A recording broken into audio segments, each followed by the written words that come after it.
Fighting at Night 101. What's going on, guys? Welcome back to the Trench Grenade channel. Today, I'm going to spend some time and teach you how to actually fight at night with your carbine and help you unlearn what you've seen on Reddit and Instagram. So, talking points and things we're going to go over today are kit setup, carbine setup, optics and illumination, mounting and placement, devices that I recommend, devices that I do not recommend, depth perception, laser employment, IR zeroing, aiming techniques, close quarters and urban considerations, CQB under nods, room clearing adjustments, suppressed versus unsuppressed, rule and open terrain night fighting, and team coordination and comms, IR marking, power, maintenance and logistics, training considerations, and I will summarize it all at the end. Now, this video might make some of you guys mad because you've seen certain things on Reddit or Instagram, and this is going to go directly against some of that because this is not going to be the flat range application. This is going to be trying to help you actually utilize your night vision device for real world fundamentals. So if you enjoy the today's discussion, all that I ask that you do is hit the like button and leave a combat llama emoji down below and just let me know if you enjoyed it. We'll go over a quick kit setup very quickly. As far as ear protection, if I need to communicate with people at night, I'll use Peltors and communicate with them through a lead in Peltors. If I don't need to communicate with anybody over a radio, I will use Foamy Ear Pro. The reason why I like Foamy Ear Pro is going to give me a proper, consistent cheek to stock when I'm fighting without night vision, and with night vision, it's going to help me keep my head area open to get a proper butt stock placement in my shoulder. The gear I'm using is an OpScore high cut helmet, typically with foamies in or Peltors, depending on what I got going on. But I like shooting with foamies. I'm kind of old school, unless I'm shooting at M240 or Carl Gustav. That is what I'm using. IR methods of marking on both sides of the helmet. Moving on to the body armor. Body armor I'm using, okay, level 4 body armor, 3 magazines up front and like a Kiwi style pouch with my go-to or fast mag right here on my cummerbund. Okay, you guys can kind of see that here. Obviously it would end up being right around here. Okay, so that's kind of the setup I'm using to fight. Is 3 magazines up front, 1 emergency fast mag kind of tucked into my armpit to the side. Okay, front and back plates level 4, no big deal there. IR markings as well on both sides, and that can change. Your IR markings can change based on what type of enemy you're facing. And then the belt kit setup is always the same. 3 additional pistol magazines, okay, for the M17, a white light, dump pouch, and of course M17 level 3 retention holster and IFAK on the belt. Boom, there's kit setup. My assault pack's in the back. The reason why that kind of spurred this video on, before I get into the actual key components of the notes, I'm shooting 50% of my life is spent at night shooting under IR and under night vision. That's why I probably have bags under my eyes. That's why I'm drinking this rain at 8:14 in the morning. Okay, so I have a lot of experience shooting under night. I guess I should have covered that in the beginning. I have a lot of experience shooting under night, specifically with a PEC 15 and a M4A1 carbine, okay, in the Army, right? Now, while this video does not represent the Army or the Department of War in any way, this will give you guys some unclassified information on how to actually fight at night. So cheers, and let's just get into it. Weapon recommendation. There's 2 types of weapons that I've used, and this is going to kind of tie into the application of use for the Minuteman application that you guys want to use. Again, reminder to hit the like button if you guys enjoy this, as I'm literally spending this time instead of studying or eating to film this video.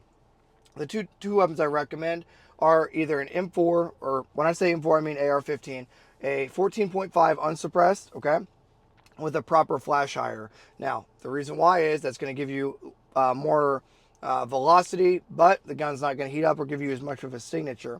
14.5 unsuppressed works very well, and it's going to give you, it's going to be a lightweight setup and higher velocity at distance.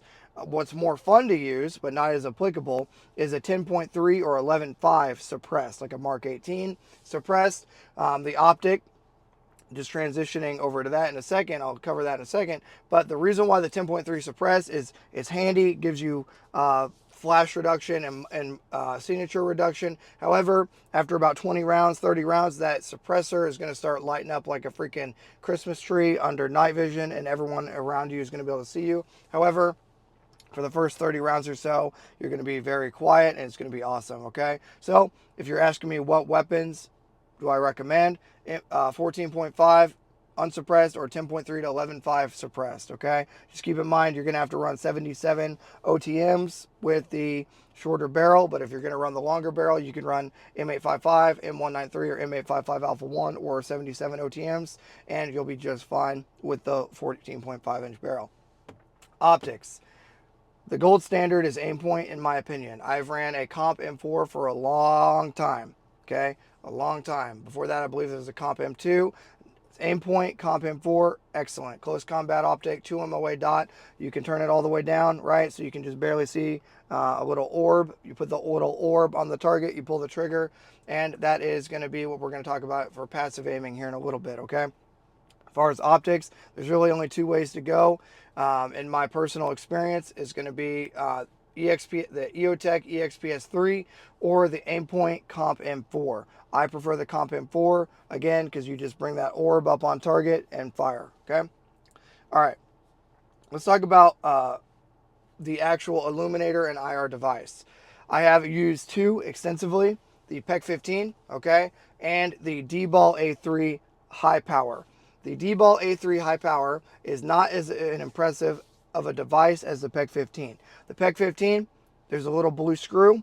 This isn't legal advice or anything like that. You take that little blue screw out, you put it on the side of the gun where there's a little screw back in, and now you have high power dual laser capability where you have an illuminator and a dot in the center, and you can adjust your PEC 15 illuminator to be an orb around your dot, okay? So however wide or close you want that, it's awesome. That is what I recommend. If you're on the civilian side and you can't get that, I recommend the D-Ball A3, and there's going to be a little blue screw. I'm not telling you what to do with that, but there's a trash can near your house for a reason. As far as aiming devices go, let's go into what it actually is. This isn't to insult anyone's intelligence. There's Viz laser and IR laser. IR laser is only visible under night vision, okay? So when you turn that thing on, when you have it on dual, you will have a IR illuminator, which will be a cone. You have to adjust the cone. There will be 2 adjustments on every IR device. There will be your IR illuminator and your actual laser. So if this is my actual laser, the other side of the device will have the illuminator. So say it's offset and my illuminator is up here like the big magic flashlight at night and the dot's down here. I need to center at 100 meters this circle around that dot, right? That will give me that perfect flashlight effect with my dot in the center of it, okay, at whatever desired distance you want. So if you aim it at the ground, obviously it's going to be offset, but you bring it out to 100, have a battle buddy help you align that illuminator to the center of that dot, and that is the basic principles of how you're going to use it. You're never going to have the weapon or the IR illuminator on when you're not actively engaging or scanning. At night, you will have to have it on to scan, but keep in mind it's a two-way laser, so if you have that thing on and the enemy has night vision, you're going to get smoked. However, that's how you scan, okay? Just to give you the basic principles right off the bat. The way you zero a IR device, there's 2 ways to do it. The correct method is you will zero it at night at 25 meters and then confirm at 100 and make adjustments at 100. Now, to just skip to the fast version, the wrong answer is to use your Viz laser at 100 meters, lollipop it. That means you're looking through your optic at your red dot. Okay, you see the red lasers over here. You bring the red laser to your point of aim, point of impact at 100, and then you turn it over to IR, and then you begin zeroing, and that's going to be a field expedient method to get you very, very accurate on paper. You need to confirm night vision on paper. I'm going to say that again. You need to confirm your night vision zero on paper, and it needs to be tight at 100 meters. Your average engagement distance for what we're talking about here today is going to be at 100 meters to 150 meters with PVS 14 Gen 3s. The reason is the capability of the tube. The tube we're talking about, generally speaking, is going to be a PVS 14 Gen 3 with auto gating feature where if you white light them in the face, the auto gate turns it off. So now they can still engage you with their firing eye. Make sense? So we'll be generally speaking about PVS 14s, Gen 3 auto gating tubes. either green phos or white phos. It doesn't matter. I typically like green phos lately as it's softer on the eyes for long durations. Okay, now that we've covered basic zeroing, you're going to 0 to 100. The correct way is to 0 at 25 using IR and glint tape, and then go out to 100 and move your point of aim, point of impact at 100 being perfect, point of aim, point of impact at 100 meters with your IR and moving that illuminator to the center of the circle. Let's move on to optics. Okay, so passive aiming sucks. The internet, Reddit, Instagram, all these people will tell you that passive aiming is the way because the enemy has IR capabilities, whatever. I'm going to tell you right now, you're going to hate your life if you use passive aiming. Active aiming is awesome, but it does create a two-way range effect. So the way you're going to get over that is DIDIA, okay? Detect, identify, decide, engage, assess. Detect, identify, decide, engage, assess. That is how you're going to get over that. Basically, target overmatch. So you detect the enemy, identify who it is, decide if you need to engage, and assess your work through your optic. Okay. So active aiming is the way. However, as enemies get IR capability, it is closing the gap and when and how we can use it. That is why I'm telling you all the things today. That is going to hopefully help keep you alive. As far as white light capability, you will need what's referred to as a vampire head. You will need a Surefire. I always forget the name of mine. It's Scout Light, a Surefire Scout Light, okay, with a vampire head. That's going to help you for more specifically for urban operations. However, you need to have that vampire head, and you need to make sure you have a kill flash on there. That way you don't ND that white light or ND that IR light and get yourself killed. All right, mounting. And if you got this far, guys, again, just hit the like button. It helps out more than you know. Mounting. Your IR device needs to be on the top rail, mounted as far forward as possible on the top rail. The reason why is rigidity and return to zero and point of aim, point of impact shift or offset. Offset's a better way to describe it. So in layman's terms, you have your line of bore and you have your line of laser. Your line of bore and your line of laser need to converge at a certain point. That's where your zero is going to be. So you need to mount that IR device as far forward on the handguard as possible to prevent any shift in your point of aim, point of impact with your IR device. I'm talking very quickly because I got to be at work here in a second. So mounting and placement as far forward on the rail as possible. Pressure switches.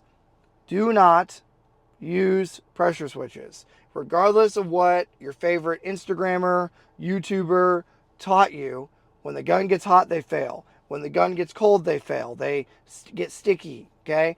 The adhesiveness fails. The pressure switches suck. The leads break. They are not consistent. They are not reliable. Just use the push button. Click, click, it stays on. Click, click, it's off. Or click, it's on. Release, it's off. Okay. As far as it's just a tangible, very click on, click off, right? For both your vampire head, Surefire, or with your PEC 15. Do not use pressure switches. That's how you're going to ND. It's how it's going to fail. Don't do it. All right. We talked about mounting. We talked about zeroing. We talked about tubes. I recommend PVS 14 Gen 3 auto gating tubes. Green phos is what I use lately. Depth perception. You're always going to adjust back to front. Okay? I'm going to get some freaking caffeine. You're always going to adjust your tubes back to front. Okay? The back is going to set the diopter for your eye, it's going to be your non-firing eye.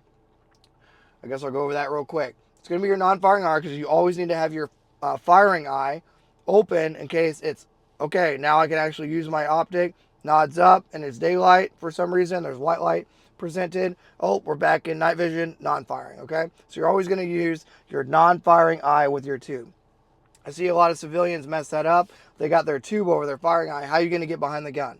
How? You're going to hit yourself in the face with your weapon every time? No. Non-firing eye. That way you can use your optic if you need to. You can also use your non-firing eye on target with your tubes. Think about it that way, okay? This might have to be a two-parter. All right. Depth perception. You're going to adjust back to front on your tubes. The back is like think about it, calibrating to your eye. The front is focus. Light discipline. If you activate your IR light and you have a barricade in front of you, like the steering wheel, you're going to get what's called doggone back blast, right? So you're literally going to be showing everybody where you are if you use that illuminator and you don't use it properly. Okay, I'm drawing a blank on the name. Backscatter. It'll be in my notes here. Backscatter. So if I activate my IR device improperly, I'll get what's called backscatter or just backblast from that barricade. That's most often forgotten because guys will activate their IR illuminator when they're behind cover. Well, now you just backlit yourself from your IR device.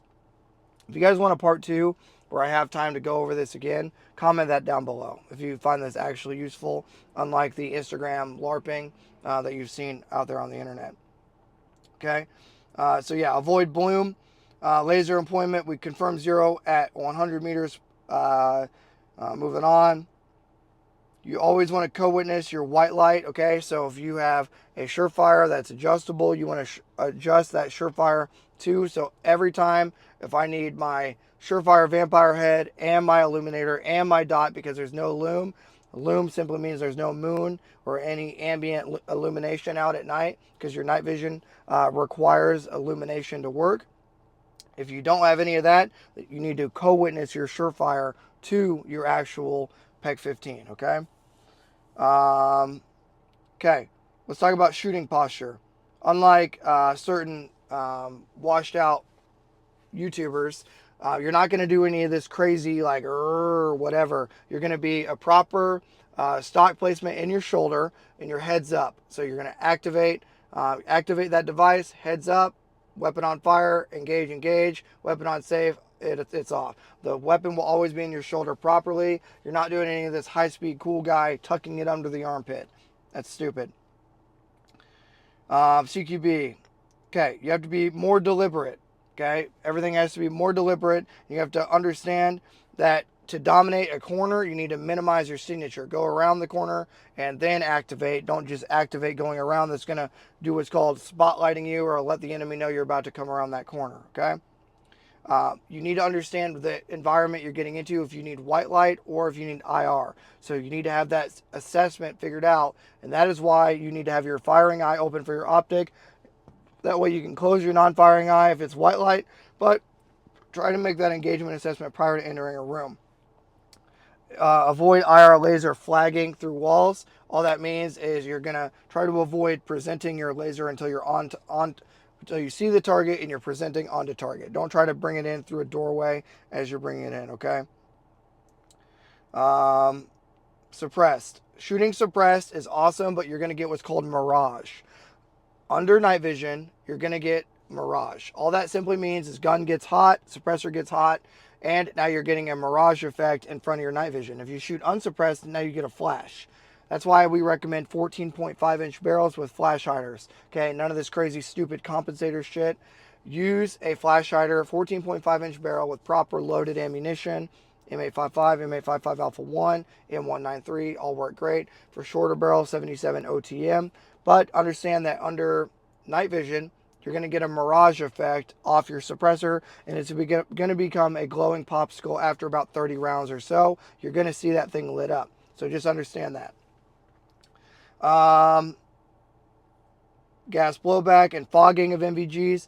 iPro is always important. Having clear iPro, some good Oakleys is always important. However, understand that fogging, try not to breathe into your buttstock and have that heads up situational awareness. And, you know, that is why a lot of these high-rise mounts work. However, we use a mid-rise and it works great. Okay, it's like a mid to high and it works great. Let's see. Running out of time here, guys. If you enjoy the video, you want a part 2, let me know down below. Those comments help out a ton, and it lets me know you guys are actually enjoying it and engaged. Thank you for commenting. Thank you for doing all that. Scanning. Left to right, far to near. Left to right, far to near. If you have 9 guys in a team, okay, It's just going to alternate. Left to right, far to near, lasso effect, scanning, left, right, far, near, left, right, far, near, almost like a cross, okay? Left, right, far, near. That with your illuminator is going to show anything out there. You're not keeping your laser on at all times. You're just using it to scan. If you can see well enough under night vision, then don't use it. But if you need it to identify dead space, left, right, far, near. You're always scanning with your IR device when you have cover concealment. All right, IR marking. You IR mark as you go. You IR mark on the back side, not the front side. If the enemy most likely course is from that approach is from that direction, and I need to use an IR cam, I'll put it on the back side. You always backlight, never front light. Last two things I want to talk about. Every time you go on mission, you always change out your batteries in both your night vision and your pack. So if I'm going to go on mission right now, I'm changing out both every single time. Always have an extra battery on you as well. 1 is none, 2 is 1, 3 is better. As far as night op kit, I went over my kit, but one thing I want to talk about, and I got to get to class here, and go learn and shoot more bullets and do good things. Right? I'm exhausted. Hit the like button, do all the stuff. Leave a combat llama emoji. I don't have one accessible. It's on my bag. Maybe I'll have one up here. Leave a combat llama emoji down below, and all the stuff. Last thing I want to talk about. Handgun shooting at night. Here's a Fallout sticker. Handgun shooting at night. Handgun shooting is mostly an Instagram, Reddit bullshit. The only reason you can ever utilize your secondary weapon is two things have to occur, or any of these three things, but two of them must occur. Your primary weapon malfunctions or is out of ammo, and an enemy combatant is within 25 meters. I say again, your primary weapon malfunctions or is out of ammunition, and an enemy combatant is within 25 meters. Okay? Obviously, for law enforcement guys watching this, if you are using night vision, you should have your carbine. Makes sense? So, if your weapon is not out of ammunition, malfunction, and you do not have time, distance, or cover, okay? So the enemy's not within 25 meters, and you have cover, you're just getting behind cover, and you're getting that primary weapon system back into operation. If the enemy is within 25 meters, and you do not have time, distance, or cover, guess what's happening? Attempt to place a weapon on save, go to that M17, and begin going to work. This is where tritium inserts are a thing, or red dots. The problem with fighting at night is, I've seen it all the time, dude draws M17, guess what he forgot to turn down? His optic on his M17, so guess what you see? He can't see anything, it's just an orb of light, and guess what? You're not going to be able to hit anything. So PMCS, PCCs, PCIs, make sure you turn your dot brightness down, and then understand that when you go into a room, now you can't use your red dot under white light. So generally speaking, for real world application, pistols are just an emergency tool for if you're in a room or in a 25 meter when you don't have time, space, or cover, and your primary weapon system goes down. So don't listen to all this stupid night vision course nonsense you see on the internet where guys are trying to shill their course, telling you you're going to be engaging with your red dot at night. No, you're engaging with your carbine. When you go into a room and your carbine goes down, you need to be able to draw that handgun with the dot set appropriately for that white light conditions and be able to engage. Does that make sense? Remember, 25 meters, the enemy has to be within 25 meters. You have to have cover or not have cover, and your primary weapon system has to be malfunctioned or completely black on ammo. All right, that's a lot of talking for me. I'm going to get to work. I'm going to leave you guys with this. You have to dry run. Before you go on mission, you need to use your Viz laser in a controlled environment. Ready, up. Activate your red laser. Get some dry fire in. Safety on. Red laser off and down. Easy way to do this is lock your bolt to the rear. That way you can at least get some manipulation in the trigger. Okay. Obviously with an empty gun, lock your bolt to the rear and practice actuating your red lens or red laser. You do that for 5 minutes every night before you go on mission. You're going to be a really good fighter. If this video was helpful at all, I know I talked really fast because I got to get to work. If this video was helpful at all, hit the like button. If you leave a combat llama emoji down below and you hit the like button, you just simply say, Trench, this was awesome. We need more. I'll post another part 2. Thanks for being here. And until next time, it's going to be Trench Grenade, your average. I'm trying to help you stay alive at night. Video enjoyer that your mom says we have at home, signing out.